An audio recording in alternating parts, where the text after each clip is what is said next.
Alkalosis and acidosis.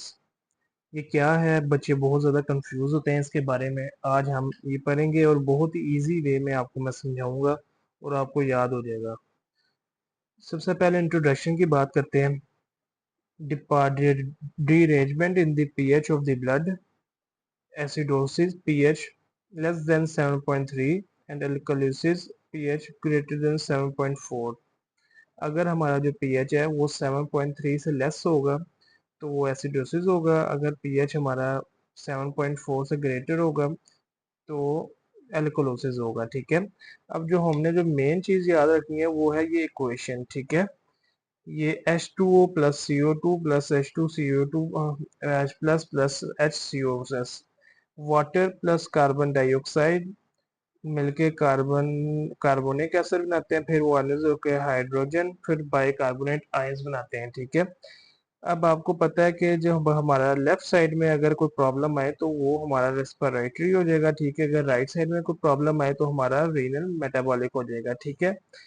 तो आपको पता है अगर कार्बन डाइऑक्साइड में होती है एसिडिक गैस, अगर वो लो हो जाए तो रेस्पिरेटरी एल्कोलोसिस होगा। अगर वो हाई हो जाए तो वो रेस्पिरेटरी एसिडोसिस होगा। ठीक है। उसके बाद अगर आप हाइड्रोजन आयंस में देखें और बाइकार्बोनेट आयंस में देखें तो वहाँ पर लो एंड हाई होता है। और मेटाबॉलिक एल्कलीज अगर हो तो लो हाइड्रोजन और हाई बाइकार्बोनेट आयंस हो तो मेटाबॉलिक एल्कलीज होता है। अगर हमारा लो हाइड्रो बाइकार्बोनेट आयंस हो और हाई हाइड्रोजन हो तो हमारा मेटाबॉलिक एसिडोसिस होता है। ये सिंपल सा आपका प्रोसेस है alkalis and acidosis respiratory and metabolic के हवाले से। मेन जो चीज़ है ये हमारी इक्वेशन है।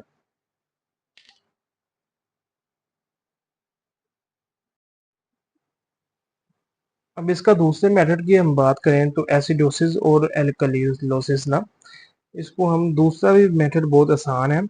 उसका ये होता है कि हमने डायरेक्शन याद रखनी होती है कि वो डायरेक्शन सेम है या रिवर्स है। ठीक है। क्योंकि आपको पता है कि जब पीएच की वैल्यू लेस हो तो वो एसिडोसिस होता है, अगर पीएच की वैल्यू हाई हो तो एल्कोलोसिस होता है। ठीक है। अगर सेम है तो मेटाबॉलिक होगा, अगर रिवर्स है तो रेस्पिरेटरी होगा। ठीक है। इसी तरह हम आ जाते हैं, अगर ये देखें आपके सामने ये सेम है, पीएच भी सेम है और CO2 भी सेम है। ठीक है। तो इसका मतलब मेटाबॉलिक एसिडोसिस होगा। ठीक है। इसी तरह जी पीएच भी है यहाँ पर हाई है और इसी तरह कार्बन डाइऑक्साइड भी हाई है तो ये मेटाबॉलिक एल्कोलोसिस होगा। ठीक है। इसी तरह अगर आप देखें तो ये रिवर्स है, पीएच लेस है और कार्बन डाइऑक्साइड हाई है तो ये रेस्पिरेटरी एसिडोसिस होगा। इसी तरह आप देखें कि ये हाई पीएच होगी अब और लेस कार्बन डाइऑक्साइड है तो ये रेस्पिरेटरी अल्कलोसिस होगा।